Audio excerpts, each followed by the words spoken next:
Minister Lawrence Wong.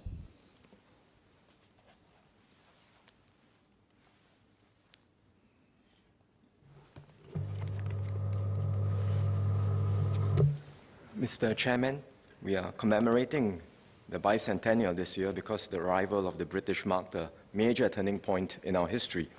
The British also put in place our first town plans. They provided some basis to guide our urban development. But these plans were limited in scope and were unable to address our growing housing and employment needs. And that's why after independence, we established our own long-term urban plans for the whole of Singapore. And we've been updating these plans over the years to guide our development. And each time, it gets more comprehensive in order to meet our growing needs. And now we've even started planning for underground spaces. URA will launch the Draft Master Plan 2019 exhibition later this month, and we look forward to public feedback and inputs on these plans. Our ability to do such detailed long-term planning is a major asset which few other countries or cities are able to do. And that's why every year we host thousands of visitors at the Singapore City Gallery in the URA building because they are keen to come and learn from us. Beyond planning, implementation is also important, and that's why we are doing more to coordinate the implementation of new infrastructure, especially transport infrastructure, which takes time to build, and that's something that which Mr. Peng Eng Huat highlighted earlier. So with good planning, long-term planning, with effective implementation, we can continue to build a better city for Singaporeans both now and in the future. Let me start with what we are doing for our HDB estates, because this is where many Singaporeans live, and we want to ensure a first-class living environment for everyone. Last year, we announced some significant long-term projects to rejuvenate our HDB flats and estates as they get older. They include initiatives like the Home Improvement Program 2, or HIP2, and the Voluntary Early Redevelopment Scheme, or VERS. These are major long-term undertakings. We will need time to work out the details, take in feedback and suggestions, and will provide an update when we are ready. Meanwhile, we are working hard to address several more immediate concerns, and today I will focus on three key priorities. First, we will keep public housing affordable and accessible. Getting a home to settle down and start a family is a key milestone for many young couples. These aspirations are shared by couples all over the world. But in many other cities, they face big obstacles. I watched a Hong Kong documentary recently. It's called You Lo Wang Shi Zu. It's about getting a flat in Hong Kong. One couple in their late 20s wanted to purchase a home, but could not find something suitable within their budget. Private apartments are too expensive, and public housing options are limited. For every subsidized flat that is put out, there are close to 60 applicants vying for it. And the cheapest three-room unit is 440,000 Singapore dollars. So that's double the price of a three-room flat in Singapore, which is also larger in size. The Singapore flat is larger in size and much cheaper. Not to mention that our application rates are also far lower. So housing is a major challenge in Hong Kong, and it is so in virtually all cities around the world. But in Singapore, young couples can realize the dream of owning their own homes. Of course, from time to time, you hear comments that people say, don't compare to other cities. How about the price of HDB flat today compared with that in the 70s and the 80s? Why is it so much more expensive today compared to the past? But remember, incomes have also risen considerably over this period. And we really have to look at a broader range of affordability indicators, not just the headline price. MND monitors these indicators closely, and we are committed to ensuring the affordability and accessibility of HDB flats. And with your permission, Mr. Chairman, may I display some slides on the LED screen? Yes, please. Today, all first-timers applying for a BTO flat in a non-mature estate are successful within 2 to 3 tries. Mr. Peng highlighted the example of someone who had applied 6 times but was still unable to get a flat. I'm very sure for such cases, because I've seen some of them myself, they would have applied for BTO flats in mature estates or balanced flats. And I can't stop people from trying these flats, trying for balanced flats or mature flats in mature estates, but given the limited supply of these flats and the limited space we have in these areas, we really cannot meet all of the demands. So those who wish to try for a balanced flat or a flat in a mature estate will have to try their luck and hope for the best in the ballot. But if they go for a BTO flat in a non-mature estate, all of them are able to get it within 2 to 3 tries. In fact, the vast majority get it within 2 tries and 100% within 3 tries. We continue to price these BTO flats at significant discounts to market, and we offer generous grants of up to $80,000 for first-timers. The mortgage service ratio for first-timers in these non-mature estates is less than 25%. It's significantly below what it used to be in the past. And I asked my parents who bought their HDB flat in the 70s. They said that indeed, at that time when they bought their first flat, HDB, it was about $25,000, which was about the price in the 70s. But at that time, their combined incomes was less than $1,000 per month, just a few $100s. And they had to fork out almost 50% of their income every month for mortgage servicing. Today, the mortgage ratio, servicing ratio, is less than 25%, below what it used to be in the past.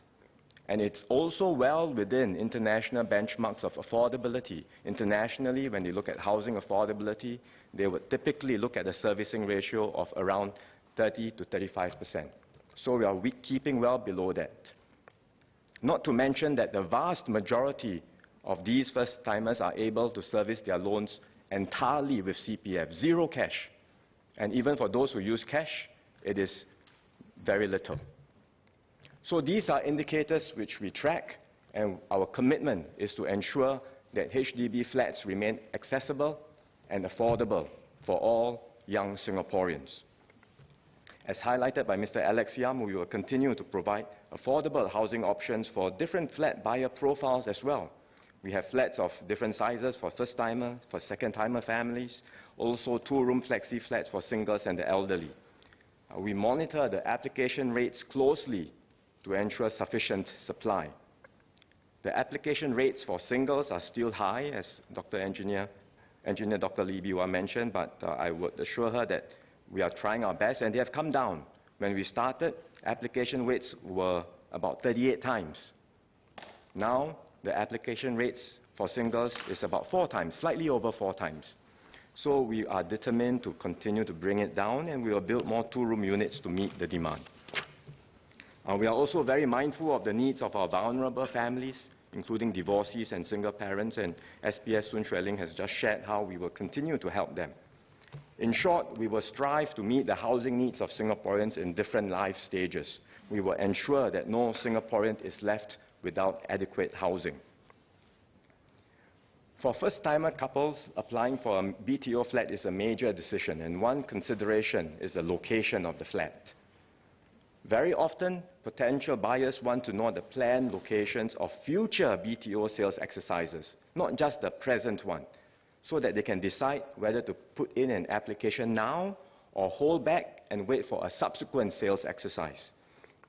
Now, we have been very careful about revealing too much information on future sales, not because we want to withhold the information, but because there will always be unexpected changes to building plans, for example, due to changes in market conditions or demand.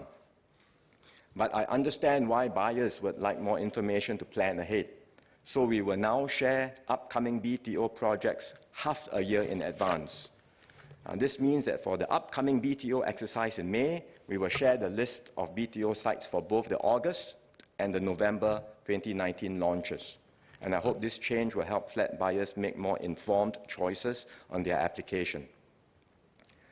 We have also been studying ways to improve our BTO application processes. I spoke about this last year, and I challenged HDB to shorten the balloting time. So I'm very happy to share that HDB has done a fundamental review of its processes, and it has succeeded in reducing the time taken from 6 weeks to 3 weeks. And this will take effect from the May 2019 BTO exercise onwards. Mr. Gan Tiampo asked for more support for first-timers to live near their parents and also for families to live with children, for families with children. These are indeed groups that we look out for, so HDB will continue to offer more 3-gen flats to facilitate intergenerational living. We also offer various priority schemes, like the Married Child Priority Scheme, Multi-Generation Priority Scheme, Parenthood Priority Scheme for first-timer parents, and Third Child Priority Scheme, a long list of priorities targeted at the groups that you mentioned, that Mr. Gan mentioned. And based on our experience so far, applicants on these priority schemes generally have a good success rate. Last year, we launched the first batch of shorter waiting time flats, where the waiting time is reduced to 2 to 3 years by bringing forward the construction timeline. Mr. Gan also asked if we can do more. Indeed, we would like to do so, and we are doubling the number of shorter waiting time flats to 2,000 this year. As I have explained, there will be a limit to how many such flats we can offer due to factors like site availability. But we will continue to review how much more we can do and whether we can compress the timeline further. Those who need flats more urgently can go for the sale of balanced flats or the reoffer of balanced flats, SBF, and now we have ROF, where the flats that were not taken up under SBF goes into the ROF pool. Last month, I shared that we will be allowing flat buyers to book flats from an open ROF pool at any time of the year. This will start from June this year, and we will share the details of how to go about the application process in due course. I think this will help buyers with urgent housing needs to secure a flat quickly, because they do not have to wait for the next sales exercise, and the ROF pool will be there for them any time of the year. But as Mr. Alex Yam cautioned, we have to also make sure that the process is fair for everyone. We are starting with a small number of ROF flats in this open pool, and then we will study the effectiveness and response to this new option and continue thereafter to improve HDB's sales processes. Of course, besides buying new flats from HDB, there are also many options from the resale market. And I thank Mr. Yee Chia Seng for his sales pitch to his residents to buy flats from the resale market. As he rightly noted, we cannot simply meet demand through new BTO flats entirely, because there may be a risk of oversupply of such new flats. So we always have to find the right balance between new flats and the resale market. And that's why we have been enhancing the grants for resale flats significantly over the recent years.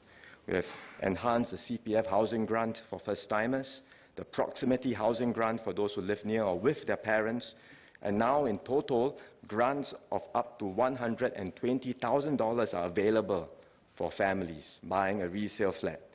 And these grants could help subsidize almost half the price of the flat. One couple who chose to purchase a resale flat and benefited from these grant enhancements is Mr. Sean Moria and Ms. Shannon Tan.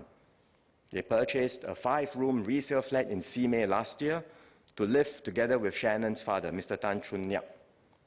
So they benefited from both the CPF housing grant and the proximity housing grant, totaling about $70,000, a significant help for their purchase. As you can see, the couple has 5 children, including a recent addition to the family. So it's a big family, and I'm glad they also have a big home now to raise their family and to have closer intergenerational family bonding. With the enhanced grants, resale flats have become more attractive.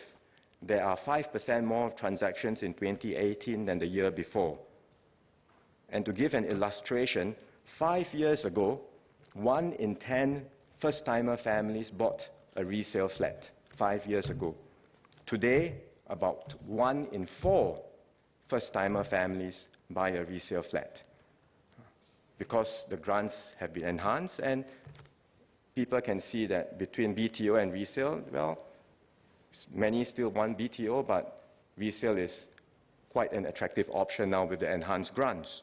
So we will continue to monitor the market closely and review the quantum of grants to ensure this right balance between BTO supply and resale flats. Overall, our priority here is to ensure that HDB flats remain affordable and accessible for Singaporeans. Our next priority is to support lower income and vulnerable families, in particularly those who are in public rental housing today. Several members have asked if MND can do more to help these families own their own homes. We have been and we will continue to do so, because we believe that home ownership remains central in providing stability and progress for families. So SPS has shared several initiatives that we are doing, including the setting up of the Home Ownership Support Team and the changes to the Fresh Start housing scheme. Even with these changes, Fresh Start remains a targeted scheme for a select group of families with young children. There are others in rental flats who do not qualify for Fresh Start, but would still benefit from some help to purchase their own homes. Today, we have a step-up CPF housing grant of $15,000. It is a specific scheme to help households who own two-room flats who wish to buy a larger three-room flat. So it's a very specific scheme for those who already own a two-room flat, move up to a three-room flat. We will expand the step-up grant to cover second-timer families in rental flats, because we want to do more to help these families move back to home ownership. And so we will extend the grant to those who can benefit from it and are ready to purchase their own homes. We will also broaden the scope of the grant. Currently, it's limited to three-room new flats in non-mature estates. But some households may prefer to purchase a resale flat, as we just discussed. So we will allow the step-up housing grant to be used when households upgrade to two-room or three-room flats in non-mature estates, be it new or resale. So it's really an expansion of the grant in terms of the people who can apply for it, as well in the scope of the grant extending to resale flats. The expansion of the SUHG, or the step-up housing grant, is part of our broader efforts to help our renter families progress, and we have seen some positive outcomes. As you heard just now, the number of public rental households progressing to home ownership has almost doubled over the last 5 years, from 700 to 1,300. And with the above measures, we will try our best to help more public rental households achieve their aspirations of home ownership. Even as we do more on this front, we will also take care of those who continue to live in public rental flats and ensure they have a good living environment.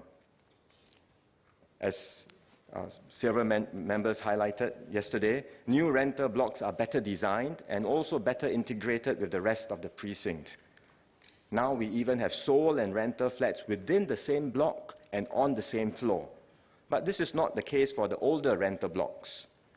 Some of these blocks were built 40 or 50 years ago to meet the housing needs of the post-war population, and there is a need for redevelopment of these rental blocks together with the rest of our housing stock.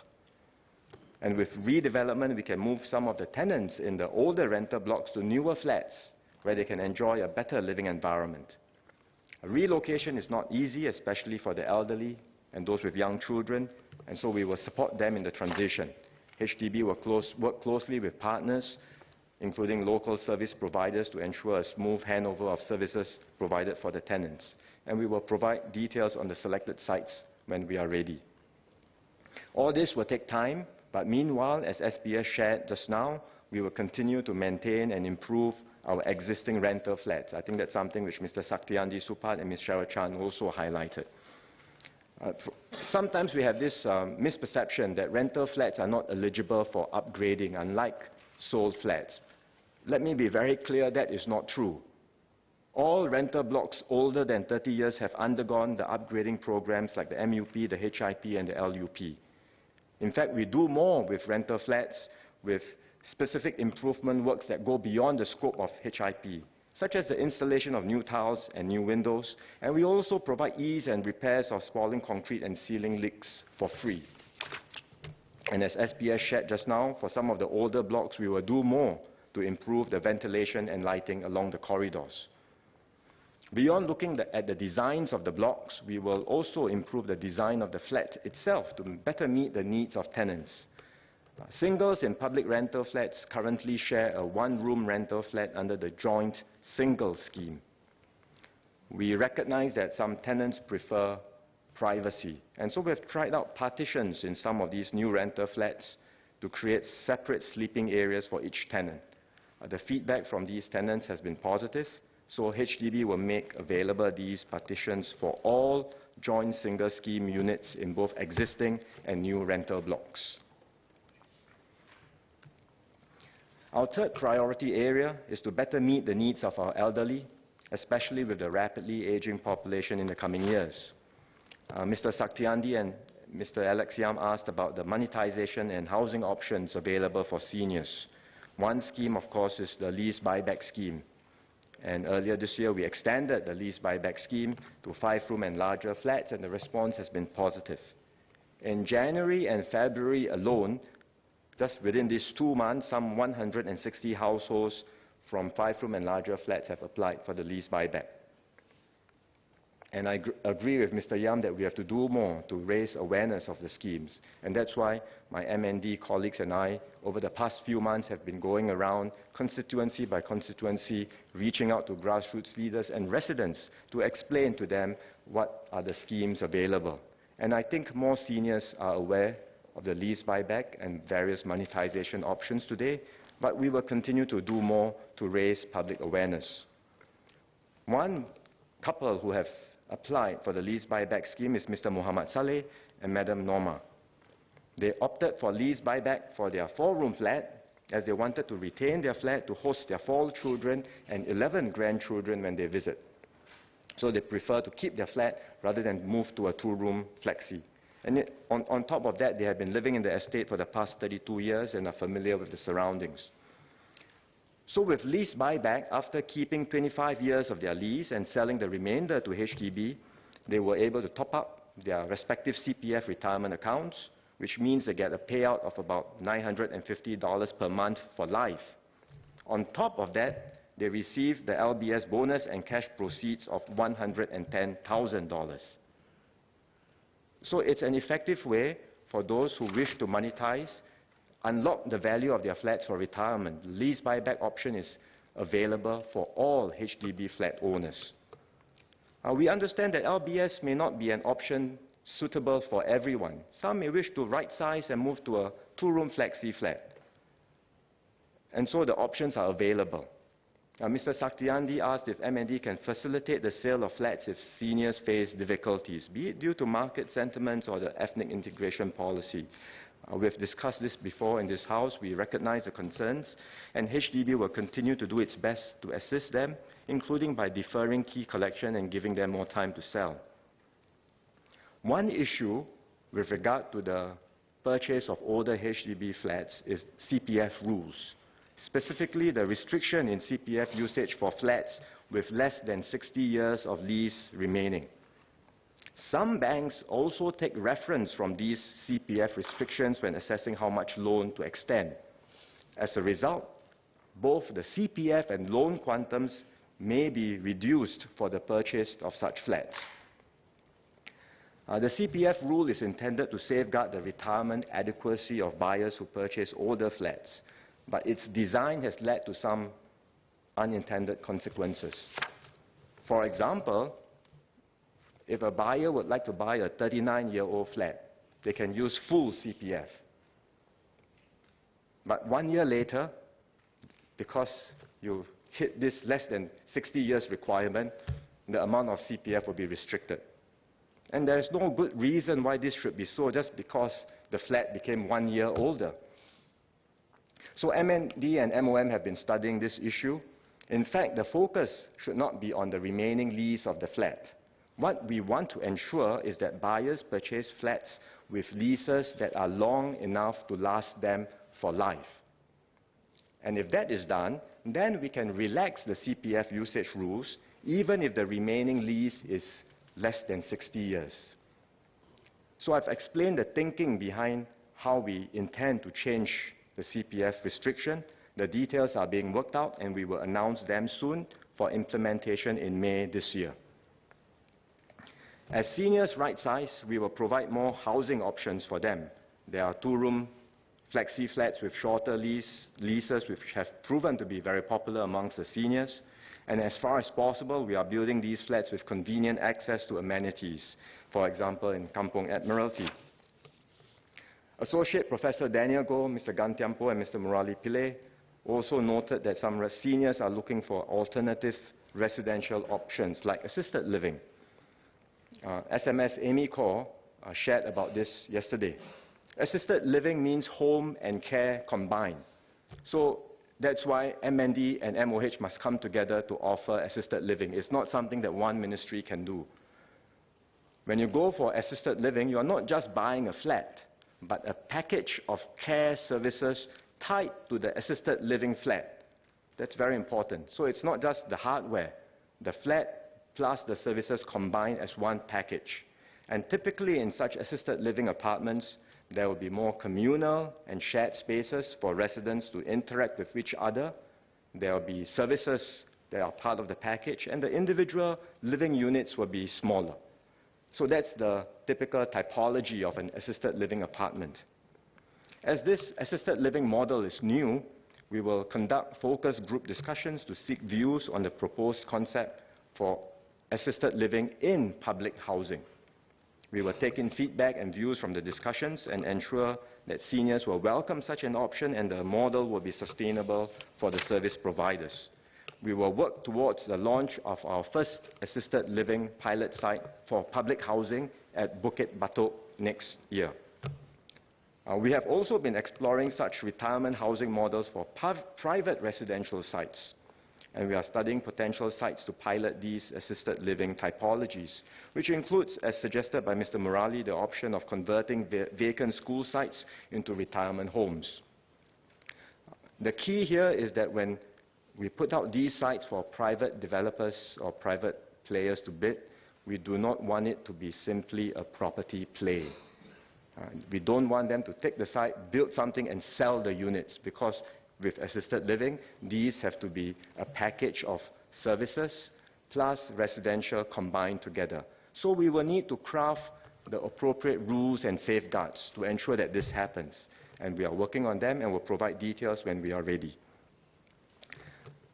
Besides the three priority areas I've outlined, many members highlighted the importance of ensuring that our homes and estates remain livable and vibrant, and I fully agree with them. HDB takes its role as master developer and planner very seriously.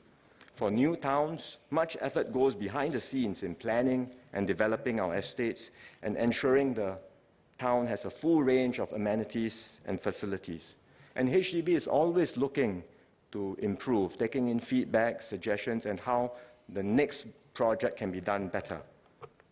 For example, I visited Punggol recently, where we opened the new neighborhood center at Oasis Terraces. And this is prime site where the neighborhood center is located. It's waterfront site next to an LRT station.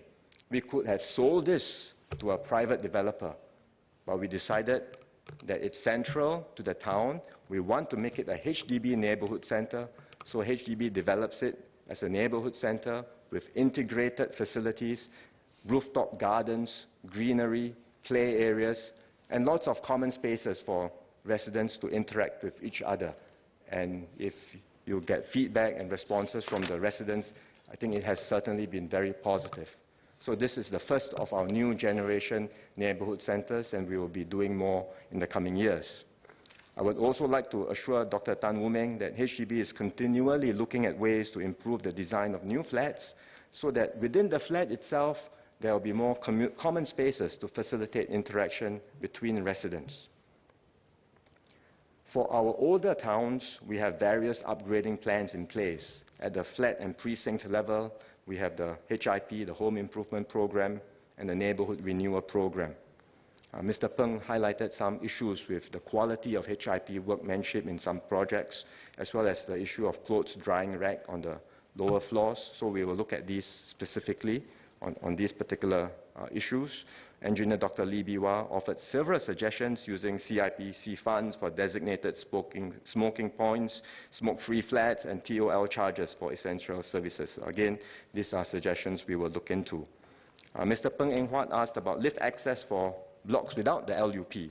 I think he and several members have asked this question before. We are continuing to explore technical solutions for the remaining blocks where lift upgrading is not viable today. Meanwhile, as we have explained in this House, for those who are in urgent need of direct lift access due to medical conditions or disability, they may approach HDB for assistance. Engineer Lee Bee-Wah and Mr. Peng Eng Huat asked about our plans for HIP, particularly the next phase of HIP. We have ramped up the pace of HIP to complete upgrading for flats built up to 1986. All such flats will be announced for HIP by the end of this year. Not completed construction, because that takes a while, but we will have announced by the end of this year. So the big question, what about HIP for the blocks built between 1987 and 1997? I'm happy to share that we will start selecting the flats for this batch of HIP from next year onwards. The scope of works will be the same as the existing HIP. So there will be an essential component covering spalling concrete, waste stacks, electrical load, which will be fully paid for by the government, and there will be an optional component covering bathroom, door, ease items, which will be highly subsidized. There are a total of 230,000 flats in this batch. So we are starting the announcement next year. It doesn't mean that everything will be completed next year. It will have to be done in phases over a period of time, but we will commence the process from next year onwards. As Engineer Dr. Lee Bee-Wah highlighted, we will also upgrade private estates through the Estate Upgrading Program, or EUP. We will select estates for the next batch of EUP by the second half of this year. And we will continue to review and see what more can be done for private estates. Beyond upgrading, we are looking at verse and longer-term plans to systematically redevelop and rejuvenate our older HDB towns. As Mr. Chong Ki-Hiong said, this ought to be done not just at the individual block level, but also at the precinct level. And we are planning well in advance for this, because we do not want public housing in Singapore to degenerate into urban slums like what has happened in other cities. Public housing must continue to integrate Singaporeans of all backgrounds. We must never become segregated by class, race, or income. And this also relates to the point made by Associate Professor Walter Tessera about the differences in the prices of HDB flats across the island and whether this would lead to more social stratification. I think he has raised valid concerns, and it is something we are aware of and we are continuing to watch out for, including looking at different ways in which we can mitigate against this. In the longer term, the best way to tackle this is to ensure that every part of Singapore is well developed and that every HDB precinct has good amenities and facilities, convenient access to transport networks, as well as job centers closer to home. And that's what we have been doing, and the upcoming master plan will continue with more efforts in this direction.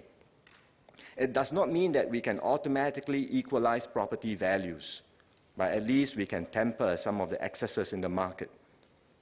I should also say, when you speak to Singaporeans, you find that they have an attachment to a particular place, and it often goes beyond monetary value. I grew up in the East, and my friends and neighbors would always say the East is special, we will never move. And indeed, many of them still stay there, their children are still staying there. When I joined politics in 2011, I served in Boon Lay in the West. Many residents in the West have a close affinity for the area and have special memories growing up there. Now, I am an MP in Marsiling, UT, in the North. My residents are proud to be in the North. They call Woodlands the star destination, and I've come to grow fond of the area too. Are there price differences in flat values between different parts of Singapore? Yes, there are. But the residents in each area take great pride in where they stay. It's about the memories they have of the place, the sense of community, the connection and identity with where they grew up. And you cannot attach a price tag to these. So we have to continue working hard to make sure that every HDB town, every precinct is kept livable and vibrant both now and in the future. Besides upgrading our housing estates, we will also remake our city. Every major city in the world is constantly inventing and reinventing itself. And that is the only way for cities to survive and thrive. Indeed, throughout history, cities have risen and fallen. Detroit was once the envy of the world, one of the most prosperous cities in the United States. They call it the Paris of the West. And then it went into decline and became bankrupt. Today, we enjoy high international standing as a modern, livable city, a beautiful city in a garden. But what we have today can be easily replicated in other cities. And they can very likely do it better as they have more space and more natural endowments. So we cannot afford to stand still. As we remake our city, we must also prepare ahead for new challenges and threats. And one major challenge is climate change. The scientific evidence here is clear. The world is warming up, and it is happening sooner and more rapidly than people had expected. And that is why we are redoubling our efforts to make Singapore one of the greenest cities in the world.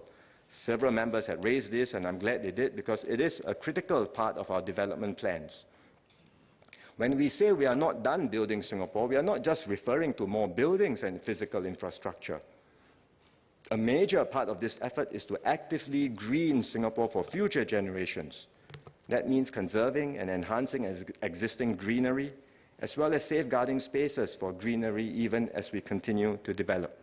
And a greener Singapore will in turn help to mitigate extreme temperatures and provide a natural respite from traffic noise and congestion. Today, we have more than 4,000 hectares of gardens and parks, 3,300 hectares of nature reserves, all linked together with park connectors. And as Minister Desmond highlighted yesterday, we are continuing to maintain and enhance our greenery. We are expanding our green spaces and our network of park connectors. For example, with the Coast to Coast Trail and the first segment of the Round Island route ready this year. And we are working to ensure a seamless connection along the big stretch of the rail corridor up to Tanjong Pagar by 2021. That's 24 kilometers long, so you can run up and down and do more than a marathon. We are embracing green in the broader sense, not just biodiversity and greenery, but also advanced clean tech solutions, be it solar panels, electric buses, autonomous shuttles, zero-energy buildings, or district cooling systems. We are testing out sustainable technologies at both the building and the district level. And these are all examples of what we are doing to be a leading sustainable city. Technology is a major game changer here. And that's why we are also investing in R&D in a whole range of urban solutions, from building materials to smart sensors to underground space. For example, we are trying out coatings or construction materials that absorb less heat and can help lower the ambient temperature. And once proven to be technically feasible and cost-effective, we will look into implementation of these and other technologies. So let's be very clear. Our next phase of development cannot just be a continuation of business-as-usual practices. We will set higher eco-friendly standards and new urban practices for sustainable living. That's also how we can stay relevant and useful to many other cities around the world, all of which are grappling with similar issues. Even as we do all this, we recognize that tackling climate change requires a concerted global response, and there is no certainty how this will evolve in the years to come. According to projections by the UN panel, if global emissions continue on their current trajectory uncurbed, sea levels could rise by around 1 meter in 2100. Even if countries pursue all the measures committed under the Paris Agreement, and that's a big if, sea levels are still going to rise at a lower level of around 0.7 meters. Of course, there are many uncertainties surrounding these projections, but I would say there are more downside risk than upside. For example, if the Antarctic ice sheet melts faster than expected, the sea level rise would be dramatic. I mean, it may well happen earlier, causing significant global impact by 2050. And that's just 30 years from now. Imagine what all this means for our little red dot, which is low-lying and surrounded by water. So climate change is not a remote issue. It is an existential threat. And that's why we've been carefully studying the risk and impact of sea level rise and looking at detailed measures to protect our coastal areas. Major investments will be needed in the form of reclamation, seawalls, or pumping stations. The Dutch are used to this. They are living below sea level today in Rotterdam. And we are learning from their experience with our polder project in Pulau Tekong. We are sizing up the full extent of the infrastructure that is needed. These are long-term investments, but we are preparing well ahead and putting in place the necessary protective measures within the next 20 to 30 years. Remaking our city is not just about preparing for challenges. There are also many exciting opportunities ahead. And we have plans to make Singapore stand out as a leading city for Asia and the world. We are planning for 3 major gateways in the east, west, and north. These key developments will help support our growth and create more jobs across the island, so there will be more opportunities for Singaporeans to live and work closer to their homes. Of course, we also have to focus on the center. We have plans for the east, west, north, but the center and the south cannot be neglected. So we will rejuvenate our city center. This has historically been at the heart of economic, civic, and cultural activities, and we will ensure it remains attractive and vibrant. We've just revealed exciting plans for Orchard Road. We want it to be more than just a shopping destination. There are different precincts along the 2.4-kilometer stretch of Orchard Road offering more diverse and vibrant lifestyle destinations, so we can make Orchard Road one of the great streets of the world. Nearby, we have the Civic District, Fort Canning Park, and Bras Basah and Bugis. We can connect all of this together to create an expanded arts, cultural, and heritage precinct. And then within the city, the core area is the CBD. Downtown CBD, Raffles Place, Tanjong Pagar, Maxwell, Robinson, Shenton, is largely dominated by older office developments, single-use office, quite unlike Marina Bay CBD extension, which was planned as a mixed-use district. Most of the buildings in the CBD are privately owned. We have an existing scheme to allow intensification of commercial buildings through bonus plot ratios. Most eligible buildings have already made use of this to maximize their development. So it's timely for us to review. And we will explore new incentives to better support rejuvenation in the CBD. Specifically, we want to encourage more mixed users in the CBD, such as residential and hotel, so that there will be activities beyond office hours. And this will also better optimize and intensify the use of prime CBD land. Then we can make our CBD not just a place to work, but also an attractive and vibrant place to live and play. Our plans are not just confined to the main island we live in. Singapore is made up of more than 60 offshore islands. We have major development plans for Sentosa and Brani to offer new attractions for tourists and Singaporeans alike. We have started reclamation work in Pulau Tekong for military training. And we will also carry out improvement works on Pedra Branca. These works will enhance maritime safety and security in the area and provide more rapid response for search and rescue. In the longer term, we have 2 major sites for future development. These are at Paya Lebar and the Greater Southern Waterfront. At Paya Lebar, the relocation of the airbase will free up 800 hectares of land and remove current height restrictions around the area. It's a new area, bigger than the size of Ang Mo Kio town, for both public and private housing. For the Greater Southern Waterfront, the movement of the ports will free up 1,000 hectares. In addition, there are non-port areas like the Pasir Panjang Power District, Keppel Club, and Sentosa, which contribute another 1,000 hectares.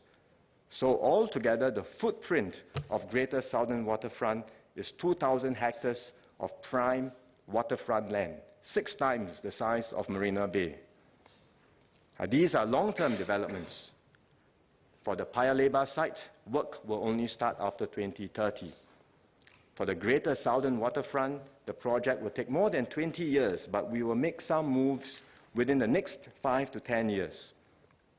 For example, in Pasir Panjang, we will push the existing substation there underground. SP is working on this, and it will be the largest underground substation in Singapore.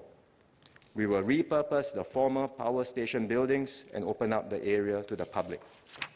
We will enhance green spaces in Mount Faber and develop the Pasir Panjang Linear Park. And in the area where Keppel Club is today, we will develop new housing and residential options after the land is returned back to the government. Over time, we will redevelop and stitch together the entire waterfront from Pasir Panjang to Marina East. It will be an exciting new waterfront development with green and blue spaces for all to enjoy. Mr. Chairman, let me conclude. Over the last 50 years, Singapore has transformed way beyond what anyone could have imagined.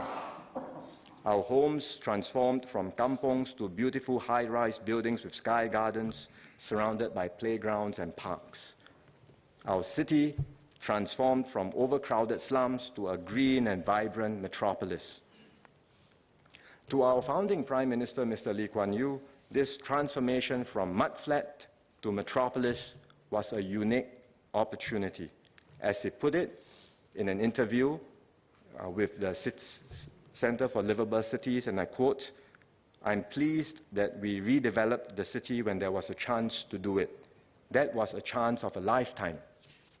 That was a chance for his lifetime. But now we have the chance of our lifetime to reimagine and remake our city." And this is much more than just having bigger and taller buildings. As Mr. Lee once said, Singapore is more than just a place on the map. Our city must reflect who we are as a people, our spirit and our values. We want to make Singapore an outstanding place where all can strive for a better life, even in an uncertain and volatile world. We want to create new versions of urban living, each more fulfilling and sustainable, more beautiful and fun than the previous one. This is where the human spirit will flourish and inspire. So we invite all Singaporeans to join us in this exciting journey. We are definitely not done building Singapore. Our best days are ahead of us. There is much more we can achieve together. Thank you, Mr. Chairman.